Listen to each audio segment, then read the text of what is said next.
Nós chegamos agora, neste momento, na carta de Paulo, aos Romanos, no momento em que Paulo vai aplicar.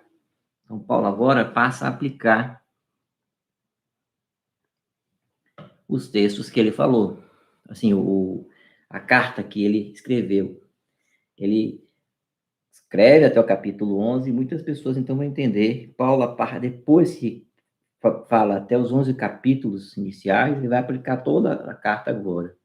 Outros acham que ele está aplicando apenas o finalzinho, mas é bem provável que Paulo esteja aplicando toda a sua carta que foi feita e dirigida aos irmãos que estavam em Roma, tanto constituídos de gentios, que são povos que não são judeus, e de judeus. Nós já vimos que Paulo fala dos primeiros 3 capítulos de perdição, depois ele fala de justificação, nos outros 3 capítulos depois, 4, 5 e 6, e vimos que do 7 ao 9, Paulo fala de lei e de graça, ou dentro desse guarda-chuva da santificação também, ele fala sobre isso. E vimos do capítulo 8, do capítulo 9 ao 11, Paulo fala de eleição. Depois que ele fala da eleição de Deus, ele louva a Deus pela sabedoria, maravilhosa sabedoria de Deus. Quando ele diz quem foi o seu conselheiro, quem primeiro deu a ele para depois receber. Então, Paulo vai falar, vai ecoar algo que já foi também ecoado anteriormente, pelo próprio Jó. Quando depois que acontece tudo com Jó, todas as coisas que aconteceram, Jó perde sua família, fica só com a sua esposa diz, amaldiçoe seu Deus e depois morra. E depois, lá no final, os capítulos finais de Jó, você vai encontrar Jó dizendo um diálogo com Deus, você vai encontrar isso nos finais, né, nos capítulos finais de Jó. E você vai, então, encontrar a expressão quando Jó vai e diz que ele conhecia Deus só de falar, agora ele conhece Deus, sente Deus, agora ele vivencia Deus. Então, Jó vê a profundidade da sabedoria e da riqueza de Deus. Deus pergunta a Jó onde é que ele estava. E aí vai falando em vários capítulos, 19, 40, 41, 42, ele vai falando onde é que Jó estava, para que soubesse de todas as coisas. Então você vai encontrar isso no livro de Jó. Deus perguntando a Jó, cadê Jó? Onde você estava? Você sabe mesmo alguma coisa? E a gente vê Paulo ecoando isso. Depois da doutrina da eleição, o apóstolo Paulo, de maneira maravilhosa, louva a Deus, diz, olha, a profundidade da riqueza de Deus, da sabedoria dele, quem primeiro deu a ele para depois restituir, porque dele, por meio dele, para ele são todas as coisas. Depois que Paulo termina falando sobre isso, ele, no capítulo 12, ele vai trabalhar com a ideia do capítulo 12 de Romanos, ele vai trabalhar agora com aplicação. Rogo, pois, irmãos, misericórdia de Deus, apresenteis vossos corpos como aroma vivo e agradável a Deus, que é o vosso culto racional. Não vos conformeis com este século, mas transformai-vos pela renovação da vossa mente, para que experimenteis qual seja a boa, agradável, perfeita vontade de Deus. Paulo, então, conclui agora aplicando a sua carta, dizendo o que eles têm que fazer. Se Cristo deu a vida dele, uma morte, e ressuscitou, os cristãos agora, aqueles que estavam ouvindo a sua carta, pelas misericórdias de Deus, o tempo que Deus, como Deus foi misericordioso ao longo de todo o tempo, eles deveriam entregar a sua vida no altar de Deus. Toda a sua vida deveria ser entregue no altar de Deus. Eles deveriam transformar o mundo e não transformar, tomar forma do mundo, mas deveriam não pegar o esquema do mundo, mas deveriam transformar o mundo, renovar a mente, transformar a mente. Só que Paulo não deixa isso solto. Ele não deixa para que as pessoas imaginassem, ele dá alguns exemplos de renovação da mente, de como você vai viver uma vida de acordo com o Senhor. E como é que ele faz isso? Ele começa já no versículo 3, dizendo que pela graça que me foi dada, digo a cada um dentre vós que não penseis de si mesmo além do que convém. O próprio Paulo mostra que ele não pensa dele mesmo além do que convém. Ele não pensa dele mais do que ele é. Essa é a verdade. Então, ele pensa pela graça que me foi concedida. Então, Paulo já está demonstrando que o próprio ministério dele é o ministério da graça de Deus. É Deus que concedeu esse ministério a Paulo. Paulo não está exercendo esse ministério por causa dos seus talentos, por causa do seu poder. Não é a ideia. Deus utiliza os servos, né? É um autor que diz o seguinte: nós não somos imprestáveis diante de Deus. Nós não somos imprestáveis. apesar de nós não sermos necessários a Deus, nós não somos imprestáveis. Então, é bom que você entenda isso. O ser humano, ele não é essencial para Deus. Em que sentido? Ele não é alguém que Deus precise dele. Porque se Deus precisasse do ser humano, Deus teria falta em Deus, faltaria alguma coisa em Deus para que Deus precisasse. Quem precisa de alguma coisa é porque necessita de algo. Então, seria algo completamente equivocado você dizer que Deus necessita dos seres humanos. Ele fez os homens para a sua glória. Então, veja, não há necessidade de Deus. Deus não tem necessidade dos homens, dos seres humanos que ele criou, da sua criatura. Ele não faz falta, ele podia pegar todos os seres humanos, exterminar todo mundo, criar nova humanidade. Então, essa não é a ideia de... não é a ideia de Paulo. Paulo está dizendo aqui, ó, nós não somos necessários, é verdade, é pela graça que nós somos salvos. Mas, ao mesmo tempo, o Senhor utiliza. Nós não somos, então, imprestáveis também. Duas coisas que nós não somos. Nós não somos necessários e nós não somos imprestáveis. Então, guarde isso daí, que a gente vai continuar aqui falando um pouco mais sobre isso. Paulo, então, diz que é pela graça de Deus que cada um deve não pensar de si além do que convém, antes pense com moderação. Essa palavra, a ideia de moderação, ela vai ser explicada quando ele diz assim, segundo a medida de fé que Deus repartiu a cada um. Qual é a moderação? O que é que vai me equilibrar? Qual é a medida que eu vou ter? Quem vai me dizer até que ponto é que eu devo pensar sobre mim? É a fé, a medida que Deus tem dado fé. Então, cada um deveria pensar na medida que Deus deu. Então, Paulo está colocando os homens agora em que sentido? Tudo que Paulo faz, ou que qualquer um faça dentro do reino de Deus, é por graça, é por misericórdia. Paulo não modificaria a sua mensagem agora no final, né? Ele está sempre falando que a justificação, pela graça, mediante a fé, à luz de possíveis perguntas dos judeus, ele está sempre falando isso. Então, é sempre graça, graça, justificação pela graça. Deus nos torna justos, e nós não somos justos, mas em Cristo Jesus, Deus executa a sua justiça. E no justo que é Cristo, nós nos tornamos justos. Não essencialmente, não em essência, nós naturalmente não nos tornamos agora totalmente puro nesse sentido, mas nós somos o quê? Transformados agora na pureza de Cristo. Nós vestimos a roupa pura de Cristo e vamos nos santificando. Por isso que há um processo, então, de santificação dentro dos dons de Deus. E é interessante, então, que vejam, depois da conversão, Paulo vai dizer que o Senhor nos dá a salvação e nos dá a santificação. Mas o Senhor também nos dá o quê? A graça de pensarmos nada mais, nada menos do que nós somos pela fé, mas aí ele vai mostrar que tipo de dom que o Senhor tem dado. Então, veja, a gente tem uma ideia bem clara sobre isso. Paulo diz, nós somos salvos pela justificação, pela graça, mediante a fé. O que é justificação? Cristo nos declara justos na cruz. Ele morre no nosso lugar, o inocente morrendo pelo culpado. Agora, pela fé, eu abraço essa salvação em Cristo Jesus, essa obra redentora de Cristo. O Espírito Santo aplica essa obra no meu coração, já aplica. Então, primeiramente, regenera. O primeiro passo é a regeneração. O Senhor regenera meu coração. Meu coração, que era minha vontade, também está ali junto no meu coração. Ou seja, minha vontade era pecar, minha vontade era contra Deus. O Senhor muda meu coração e agora eu me volto para Deus. Me volto para Deus e eu tenho que ser salvo. Como é que eu vou abraçar aquela cruz que está lá longe de mim? Pelo braço da fé, mediante a fé. Então, a fé é um meio. A fé não é aquilo que vai salvar. A fé é o meio pelo qual Deus utiliza. Então, é pela graça que nós somos salvos, mediante a fé. Isso não vem de vós, é dom de Deus, e nem de obras, para que ninguém se glorie. Está em Efésios, capítulo 2.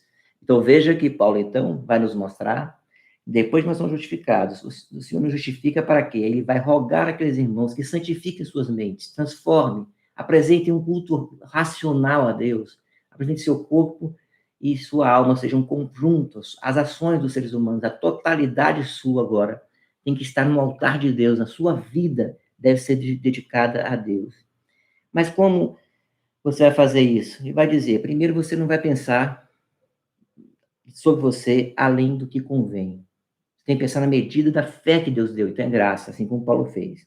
E no versículo 4 ele diz, porque assim como num só corpo temos muitos membros, mas nem todos os membros têm a mesma função, assim também nós, conquanto muitos somos um corpo em Cristo, e membros uns dos outros, tendo, porém, diferentes dons segundo a graça que nos foi dada. O que Paulo então vai nos dizer, irmãos? Ele vai nos dizer que nós somos, há uma variedade de dons na igreja de Cristo.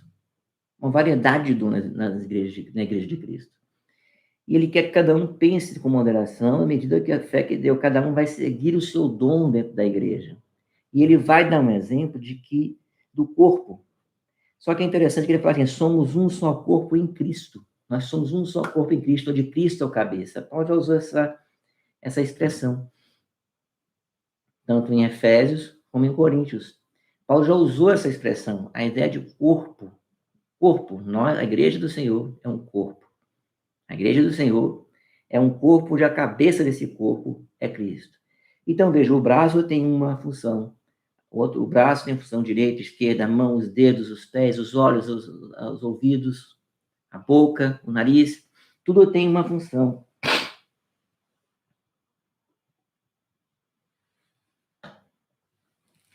Então, o apóstolo Paulo vai dar esse exemplo de um corpo, onde cada um vai fazer o que tem que fazer. Cada membro do corpo vai fazer algo. Então, vamos lá. Primeiro, ele vai dar exemplos da época, e alguns que permanecem. O primeiro exemplo da época que ele vai dar é profecia. Se for profecia, segundo a proporção da fé. E aqui é interessante, nesse texto, quando ele fala aí, segundo a proporção da fé, porque algumas pessoas vão pensar assim, mas como é isso aqui, segundo a proporção da fé? É a mesma ideia de 1 Coríntios, onde o Paulo vai dizer que o Espírito está sujeito ao profeta, ou seja, cada um dentro do que Deus deu. Naquele momento que Paulo escreve isso, a gente pensar em Coríntios e outras cartas dele, você vai encontrar, por exemplo, o profeta Ágabo, existiam alguns profetas naquela época ainda. Então veja que alguns aqui vão se dividir muito, será que não tinha profeta ainda? O ministério profético não acabou assim, ó, vai acabar o ministério profético, não. A Bíblia ela tem uma forma de se expressar, uma forma de se articular, ou seja, deixa eu melhor explicar, de se revelar, uma forma didática. Então você vai encontrar no Antigo Testamento muitas coisas didáticas, como um pai que ensina uma criança. Você vai encontrar muitas cores, você vai ver o culto um espetáculo maior, no sentido que espetáculo, no sentido de que é visível, tem cor, tem sangue. Você vai encontrar também nos cultos a ideia de cheiros, incensos, então a matança, a música muito mais profunda ali no sentido de os corais, os levitas. Você vai encontrar uma coisa muito mais suntuosa, uma coisa muito mais exuberante dentro do Antigo Testamento, mas você vai encontrar muita coisa visível, muitos símbolos estão ali. E alguns vão dizer, e aqui eu não estou falando como dispensacionalistas, viu? Eu não sou dispensacionalista, eu sou aliancista, mas é só uma expressão. Vai nos mostrar que era uma época mais infantil, em que sentido? Na didática, viu? Então, veja lá para você não entender errado. Didaticamente, é assim que a gente ensina a criança. Você mostra para a criança uma coisa que é salgada, botando ela para provar. Ela não sabe o que é salgado se ela nunca provou sal, e ela não sabe o que é doce se nunca provou a doce. Então, a Bíblia vai se revelando progressivamente. Deus foi se revelando aos poucos. Alguns autores do passado dizem que é como se fosse a revelação de Deus, é como um castelo todo de vidro. E tudo fechado dentro, tudo escuro por dentro. E daqui a pouco você vai abrir janela por janela e vai entrando luzes. E quando Jesus chega, o castelo está todo aberto, a luz veio ao mundo. Então, assim, dessa forma, a gente consegue compreender melhor as Escrituras. E por que eu estou dizendo isso? Porque em Hebreus diz que, tendo Deus outrora falado de diversas maneiras aos pais pelos profetas, hoje nos fala em Cristo, lá em Hebreus capítulo 1. Quando Hebreus diz isso, ele está dizendo que a revelação final é Cristo. Que toda a revelação culminou em Cristo, a intenção da revelação era Cristo. Mas então você vai me perguntar assim, liga os profetas desse período. Veja que, a partir do momento que os apóstolos vão entrando em cena, os profetas vão sumindo. Você já percebeu isso? Essa revelação é progressiva. A revelação foi progressiva. Vai chegando os apóstolos e vai o quê? Os profetas vão diminuindo. Assim como não tinha reinados, não tinha reis, não tinha... Israel não era a nação, agora não está ampliando. Né? O povo de Deus agora não é... O Israel de Deus agora não é gentil e o povo judeu. Assim como isso vai acontecendo, também vai acontecer também agora, neste momento. Vai acontecer que essa revelação vai ampliando, os profetas vão saindo e os apóstolos vão ficando. Até nesse momento, muitos aqui vão interpretar que Paulo está falando do período, mas vão dizer que profecia hoje já é diferente. Lembra que Pedro vai chamar de palavra profética, falando que os pregadores deveriam pregar a palavra profética. Então, a profecia também tem significado das escrituras sagradas. Então, vamos ver aqui um autor muito conhecido que eu cito diversas vezes aqui, que é João Calvino. Veja só o que ele diz. Não obstante, prefiro seguir aqueles que entendem a palavra no sentido amplo, significando o dom especial da revelação, por meio do qual alguém exerce a função de intérprete, com perícia e destreza, explicando e aplicando a vontade de Deus. Portanto, na igreja cristã, nos tempos atuais, profecia é simplesmente o correto entendimento da Escritura e o dom particular de explicá-la, visto que todas as antigas profecias e todos os oráculos divinos já foram concluídos em Cristo e em seu Evangelho. Paulo a entendia nesse sentido, quando disse, eu quisera que vós todos falassem outras línguas, muito mais, porém, que profetizeis. 1 Coríntios, capítulo 14, versículo 5. Conhecemos em parte, e em parte profetizamos. Então, o que é profecia para Calvino hoje? Na época dele, na nossa época, é a pessoa que interpreta a profecia, as escrituras já reveladas. Então, o que o apóstolo Paulo está dizendo aqui, agora, neste momento, para nós? Para aquela época, tem os dois sentidos também. Mas, principalmente, você vai encontrar a aplicação mais ampla para a interpretação da profecia, da pregação. Uma pregação fiel. Aquele que prega o evangelho deve pregar com fidelidade às escrituras. O evangelho não é pregado para agradar ninguém. O evangelho também não é pregado para desagradar qualquer pessoa. Não. Ele é pregado com fidelidade. E essa pregação fiel vai agradar a uns, vai desagradar a outros. Toda vez que o evangelho, alguém é confrontado com o evangelho, não há uma ideia de inércia nesse confronto. Porque a palavra de Deus, ela vai realizar aquilo que ela foi proposta. Ela é uma espada, né, como a Bíblia fala, de 2 gumes, e ela vai fazer isso. Então, toda pregação, ela tem vamos dizer assim, o duplo resultado. Tanto ela salva, como ela condena. É interessante isso, né? Pregação condena, por quê? Ela condena a partir do momento que aquela pessoa que ouve o evangelho não recebe o evangelho com fé, com graça. Quando ele não recebe o evangelho, ele está sendo condenado. Ele só vai deixar de ser condenado quando ele se converte ao evangelho. Então, veja que a ideia de profecia é revelação. Então, veja só, segundo a profecia, ser segundo a proporção da fé que Deus tem dado. Ou seja, Deus deu esse dom proporcional à sua fé, Deus tem dado esse dom, então pregue, seja um pregador da palavra.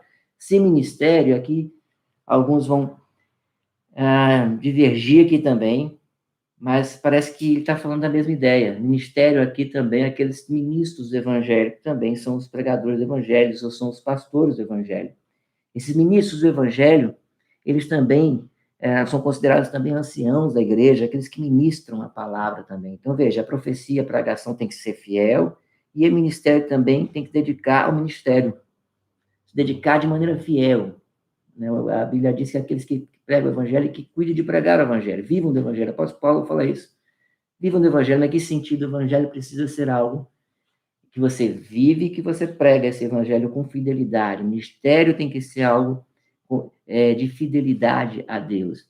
Então, segundo a proporção da fé, o ministério, aqueles que foram chamados para o ministério, aquele que põe a mão no arado, jamais pode olhar para trás. Aquele que foi colocado da autoridade, precisa entender que ele é servo do Senhor. Ele está lá para serviço do Senhor. E é interessante, meus irmãos, que a ideia do apóstolo Paulo é justamente serviço. Todos esses dons, eles estão para servir a igreja. Vejam a curiosidade em Marcos 10, 42 a 45, se você puder abrir aí. Em Marcos 2, vou abrir aqui, Marcos 2, Marcos 10, perdão, 42 a 45, Marcos 10, 42 a 45, diz assim, ó, 42 a 45, Marcos 10. Mas Jesus, chamando-os para junto de si, disse-lhes, sabei que os que são considerados governadores dos povos têm-nos sob seu domínio, e sobre eles os seus maiorais exercem autoridade. Mas entre vós, olha só isso, não é assim. Pelo contrário, quem quiser tornar-se grande entre vós, será esse o que você sirva.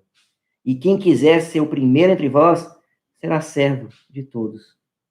Pois o próprio Filho do Homem não veio para ser servido, mas para servir e dar a sua vida em resgate por muitos.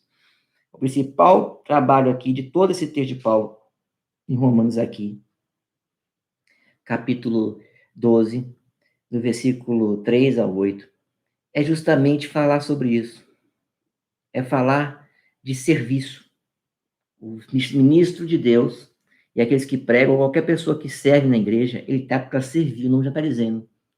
Assim como Cristo veio servir, assim também aqueles que estão aqui, os ministros, o pregador, tem que servir a igreja, não pode, ele não está ali para ser servido, mas para servir a igreja. É evidente que aqueles que servem o ministério, o apóstolo Paulo também fala sobre isso, sobre a honra que deve ser dada, o texto de Hebreus fala para orar, para rogar, para que eles não cuidem de vocês com dor e gemendo, tudo isso tem a ver, só que aqui não é o ponto aqui, o ponto dessa vez, o foco de Paulo não é agora falar da beleza, como ele falou em Romanos 10, como formosos são os pés daqueles que anunciam boas novas, não é esse o ponto agora, o ponto agora é do exercício do serviço, de servir uns aos outros. Você precisa sacrificar a sua vida, renovar a sua mente, ter um culto lógico, e culto lógico é culto prático. Como é esse culto prático? Primeiramente, não pensando além do que convém.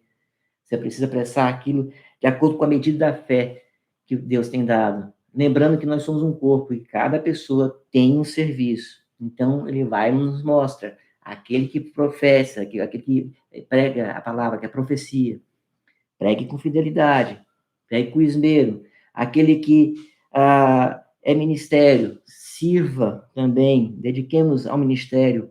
Ou ao que ensina, aqui também é interessante isso, ele usa quem ensina porque Paulo vai falar de acordo com Efésios. Aqui, quando Efésios fala de mestres e doutores, existe na igreja pessoas que estão dedicadas ao ensino.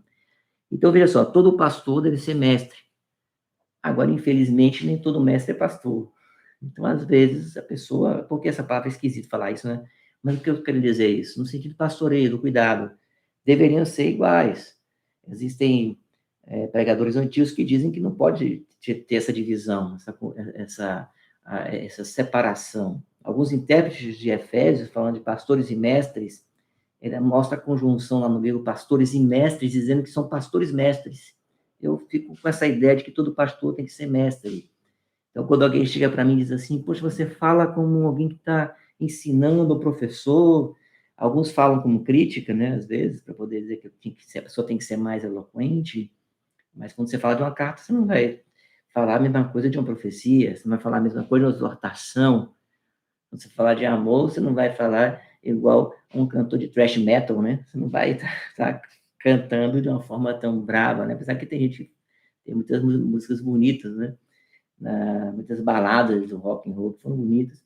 Mas a ideia é que você tem que falar de acordo com o estilo literário que você está pregando. Eu estou falando de uma carta, né? Por isso a explicação vai ser um pouco mais detalhada, mais calma, mais tranquila. Mas veja que quando alguém fala para mim assim, você ensina, você tem essa questão, é um elogio, eu louvo a Deus por isso. Por quê? Porque o pastor precisa ensinar, ser mestre.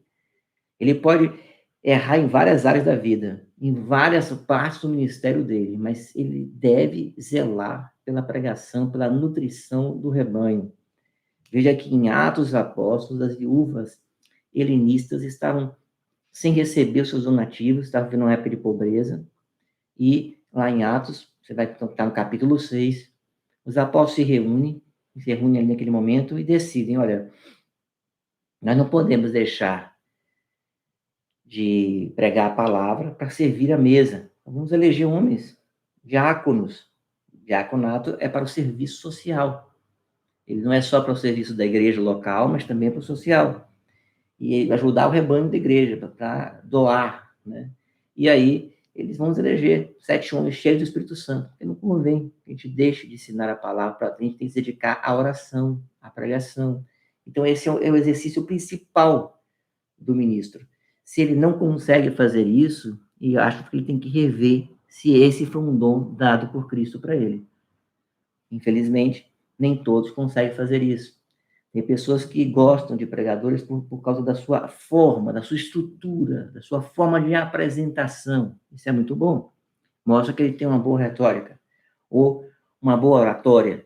Mas não basta ter uma boa oratória. Ele precisa deixar que o texto da Bíblia cresça e que ele diminua.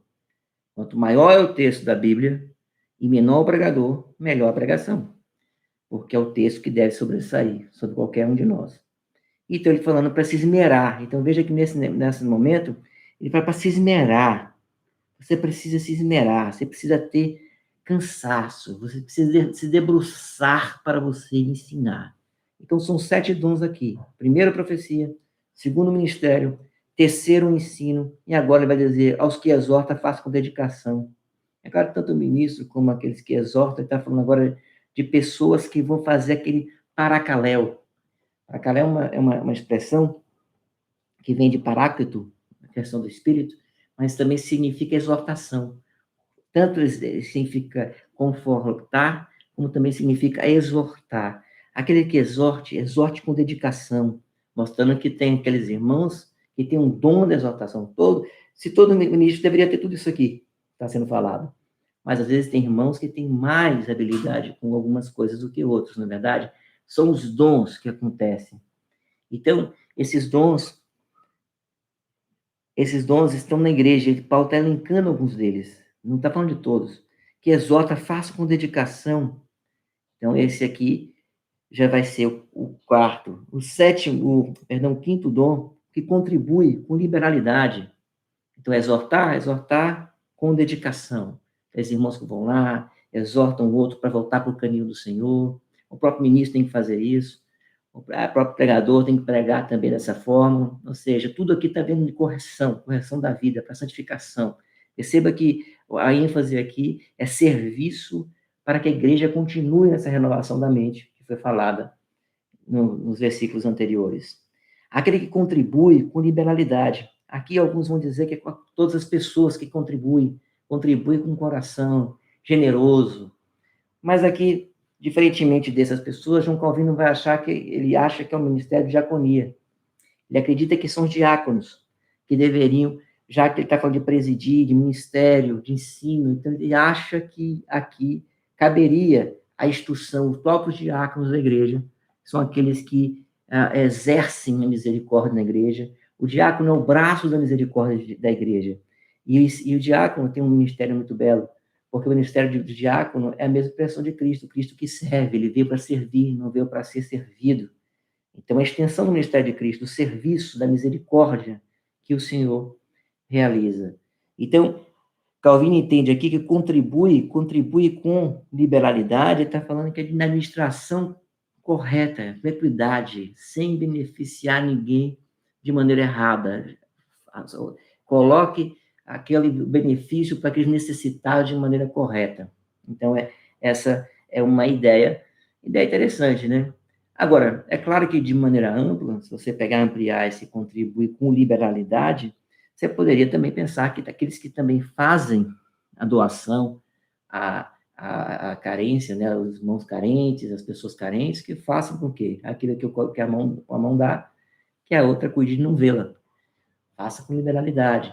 Veja que, se nós ampliarmos essa ideia, se nós falarmos assim, não é só a ideia de diácono, mas diaconia no sentido de serviço, a igreja que é a igreja que serve. Pense na seguinte questão, pense na própria Ananias e Safira, onde Deus diz a eles, olha, onde eles colocam no coração deles que iriam ofertar a Deus um valor, e de repente eles desistem. Mas o curioso ali é que o apóstolo vai dizer, por que vocês mentiram ao Espírito Santo? Se vocês tivessem retido, era de vocês. Veja, a questão ali não estava no valor, estava na disposição do coração.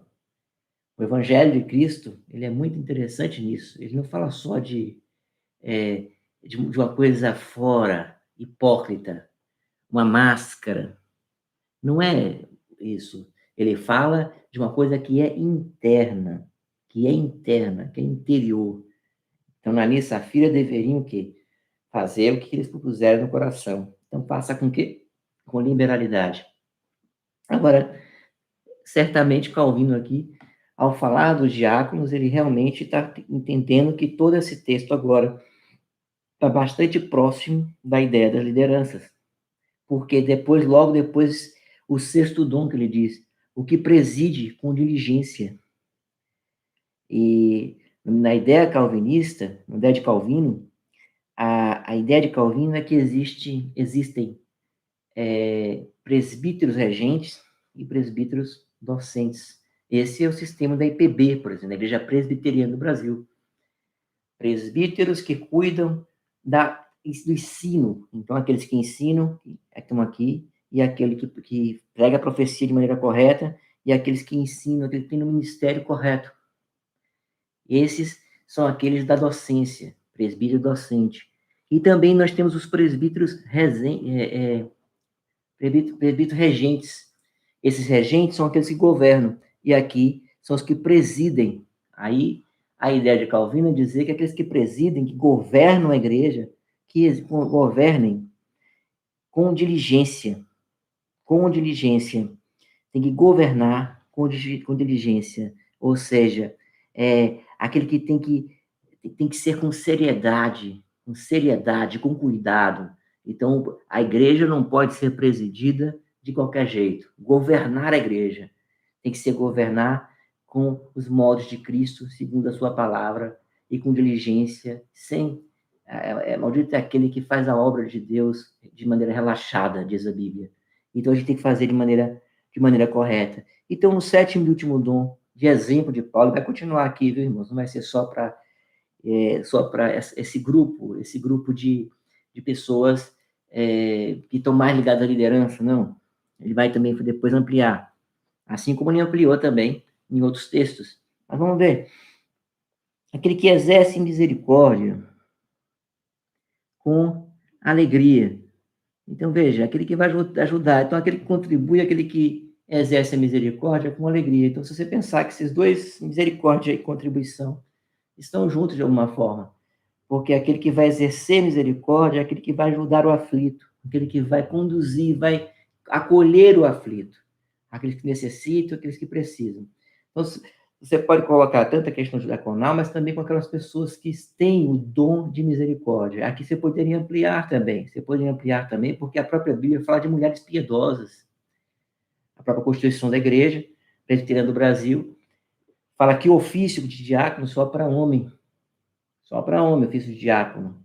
Mas existem mulheres piedosas que podem exercer misericórdia, porque muitas delas exerceram misericórdia, inclusive acompanharam Cristo no seu ministério e acompanharam muitos os apóstolos também. Você vai perceber algumas mulheres no ministério do apóstolo Paulo falando de algumas mulheres. Então veja como essas mulheres também ajudam que na misericórdia, no auxílio às pessoas necessitadas. Então o que se conclui aqui até o momento? Se você quiser depois ver mais algumas coisas de dons, você vai encontrar em 1 Coríntios capítulo 12, mas lá é muitos dons, são dons variados. Vou só ler um pedaço para vocês. A respeito dos dons espirituais, não quero, irmãos, que sejais ignorantes. Sabeis que outrora, quando eras gentios, deixavas conduzir-vos aos ídolos mudos, segundo eres guiados. Por isso vos faço compreender que ninguém que fala pelo Espírito de Deus afirma anátema Jesus. Por outro lado, ninguém pode dizer Senhor Jesus se não for pelo Espírito Santo.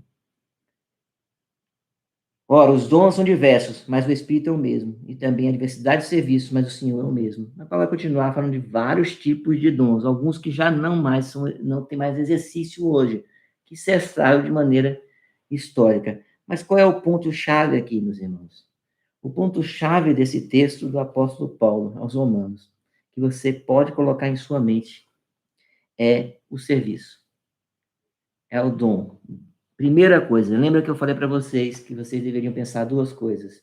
Primeiro, que nós não somos necessários, ou seja, somos desnecessários no sentido de essência de Deus. Então, nós somos desnecessários. Então, nós não somos necessários. Mas também nós não somos o quê? Imprestáveis. Lembra disso?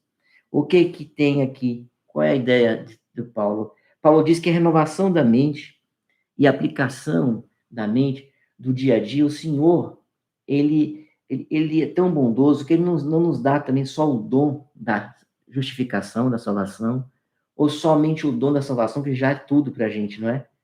Ele também capacita os homens de maneira dadivosa, de maneira graciosa, para que esses homens exerçam, homens e mulheres, crianças, exerçam seus dons dentro da igreja, somente homens e mulheres, né? Exerçam seus dons dentro da igreja, do corpo. Então ele compara a igreja como o corpo de Cristo. Cristo é o cabeça que governa e domina todo o corpo. Mas a igreja, ela está ajustada, bem organizada. Cada membro faz parte desse corpo e cada pessoa desse corpo tem o seu lugar, ou seja, presta para Deus. Então nós não somos indispensáveis. Não, nós não somos indispensáveis, mas também não somos imprestáveis. Nós somos pessoas que prestam serviços a Deus. E Deus é tão bom, sabendo da nossa incapacidade, sabendo que nós somos caídos, sabendo que nós somos pequenos porque somos criaturas. Ele subiu aos céus e concedeu dons aos homens. Dons aos homens. E aí, ele disse que pela graça foi dada a cada um dentre vós. Não pense que você é além do que convém. O primeiro passo é que você não pense além do que convém. Não querer ser maior do que Deus. Não pense como o primeiro Adão, o primeiro homem, né, que foi Adão, nosso primeiro pai. Não pense além do que convém. Vocês serão maiores do que Deus. Vocês serão iguais a Deus, diz Satanás, Adão, a Eva, né? E para Adão, que também estava lá, evidente. O que acontece? Ele pensou a mais e caiu. Temos que pensar com o quê? Com moderação. Porque Deus rejeita o soberbo, mas a graça ao humilde. O que é que você tem que não foi te dado? Então, querido, você que foi salvo em Cristo Jesus, o que é que você tem que não foi te dado? Qual o dom que você tem? Aqui, Paulo está elencando dons específicos da igreja. Mas todo o dom que qualquer pessoa tenha vem de Deus. O próprio Calvino, né, nas Institutas, e o próprio Michael Horton, no livro Cristã e a Cultura, vão dizer que se você rejeita o dom, até numa pessoa que não é cristã, a pessoa que faz aquilo muito bem, um músico, um artista, ou um pintor, um engenheiro, qualquer outra pessoa, exerce muito bem essa função, e você não reconhece que aquele dom é de Deus, você está rejeitando o próprio Espírito que deu a ele, que deu aquele dom a ele. Então perceba que ele pode não fazer uma arte cristã, por ele não ser cristão, mas naquele dom, ele pode estar usando o dom para uma coisa ruim, mas ninguém dá dom se não for o Senhor. Os dons vêm do Senhor. Os dons vêm de Deus. E Deus, ele faz os dons melhores dons, para exercício do corpo da igreja. Ou seja, esses dons na igreja são dons para exercício do corpo. É claro que, quando eu falo dons melhores, não quer dizer que cada um tem o seu dom, lembra? Cada um tem função no seu corpo. Então, vou até tirar essa palavra melhor, né? Retire um pouco essa palavra melhor. Vou dizer o seguinte, que Deus não deixou a sua igreja também sem dons. Ele capacita a igreja para exercer os seus dons, cada um em seu lugar, cada membro no seu lugar, por graça e por misericórdia. Então, ele repartiu a cada um. Para quê? Para que o corpo fosse ajustado e fizesse o seu serviço, seguindo a cabeça que é Cristo. Então, queridos, aqueles que são pastores, aqueles que estão ministros como eu, que o Senhor nos dê graça e misericórdia para explicarmos, para interpretarmos a profecia de maneira correta, exercermos o ministério de maneira mais correta possível, com dedicação, dedicação ao ministério que o Senhor nos deu com graça e misericórdia. Aqueles que ensinam, principalmente aqueles que estão no pastoreio, mas aqueles também que ensinam na igreja, que ensinem com esmero, com cuidado, porque uma doutrina, ela pode salvar pessoas, mas uma doutrina errada pode matar as pessoas, porque pode levar as pessoas a um erro, ao engano. Então, a fidelidade à palavra de Deus é de suma importância. Suma importância. Aquele que exorta também, que exorte com dedicação, que contribui com toda liberalidade, o que preside com diligência e o que exerce misericórdia com alegria do coração. Que o Senhor nos abençoe nisso, irmãos. Que você, nessa noite, agradeça a Deus pelos dons maravilhosos que Deus tem te dado. Se é um dom para você exercer sua função local na igreja, louve a Deus e faça com desempenho, faça com diligência, faça com dedicação, faça com alegria aquilo que Deus tem exercido para você e tem feito em você. Se é um dom que está fora no sentido da igreja, mas é um dom de misericórdia que está dentro da igreja, se for misericórdia. Mas se for outro dom qualquer, seu trabalho, onde quer que você ande, você precisa fazer tudo o que você faz para glorificar a Deus e rejeitar a soberba, porque Deus dá graça aos humildes. Ele rejeita o soberbo e dá graça aos humildes. Que você que está sendo agora ouvindo a gente aqui agora, que o Senhor Jesus Cristo dê o primeiro dom mais importante para você, que está nos capítulos anteriores, que é o dom da salvação. Porque dando o dom da salvação, ele vai dar o dom do senhorio, da santificação. E você tendo a salvação, o senhorio de Cristo, a santificação, a renovação da sua mente, a renovação do seu corpo, você vai apresentar a sua vida a Cristo. E quando você apresentar a sua vida a Cristo, você vai doar os seus melhores dons a Ele. E você vai glorificá-lo por causa da sua graça. Que Deus dadivoso, que Cristo maravilhoso, que Jesus é que nós temos tão gracioso, que até o que fazemos é obra de sua graça. Temos nada, que é Paulo. Eu me lembro de um texto do livro do Teologia dos Reformadores, e acho que é Timothy Timothy, eu esqueço às vezes a ordem do nome dele, mas é Teologia dos Reformadores, o nome do livro. O meu é antigo ainda, a capa dura, verde ainda. Eu me lembro ele falando de Martinho Lutero. Quando as pessoas começaram a chamar aqueles seguidores de Lutero de luteranos. E aí Lutero diz assim, eu vou resumir o que ele fala que é grande, mas ele diz assim, quem é Lutero? O que é Lutero? Esse mísero e fétido ser, para que o povo de Deus passe a ser chamado de luterano. Ele continua dizendo que ele não morreu por ninguém. Ele não morreu por ninguém. A mesma ideia do apóstolo Paulo. O apóstolo Paulo diz que ele não morreu por ninguém. Quem morreu é Cristo, que morreu por nós. Quem somos nós? Quem é Paulo? Quem é Apolo? Quem é Pedro? Servos de Cristo. A igreja de Cristo é a igreja que serve. Se você não serve, você não está dentro daquele que serviu com sua vida. Porque ele não veio para ser servido, ele veio para servir. Mas agora, depois que ele foi assunto aos céus, todos aqueles a quem ele serviu devem servi-lo. Que Deus assim te abençoe e te guarde. Vamos orar? Senhor nosso Deus e Pai, te louvamos e te bendizemos por tua graça, por tua misericórdia. Que o Senhor nos ajude a sermos servos do Senhor, a exercermos a diaconia que nosso Senhor Jesus Cristo exerceu aqui na terra e que ainda exerce, porque é aquele que é mediador entre nós e ti, Senhor. Portanto, Senhor, aquele que e concedeu os dons aos homens, que nessa noite conceda o dom da salvação, da santificação, àqueles que ainda não te conhecem, ou te conhecem, mas ainda não passaram pelo processo transformador do poder do teu Santo Espírito. E para aqueles que servem na igreja, dentro da igreja, do serviço da igreja, que façam de maneira cuidadosa, servindo ao Senhor e servindo à igreja, aos irmãos. Que nós, como líderes da igreja, aqueles que estão aqui me ouvindo, os próprios líderes da igreja local, os presbíteros, diáconos, pastores, todos sejamos servos do Senhor. Que importa que o Senhor cresça e que a cada momento de nossas vidas, o Senhor, ó Deus, coloque-nos em nossos devidos lugares.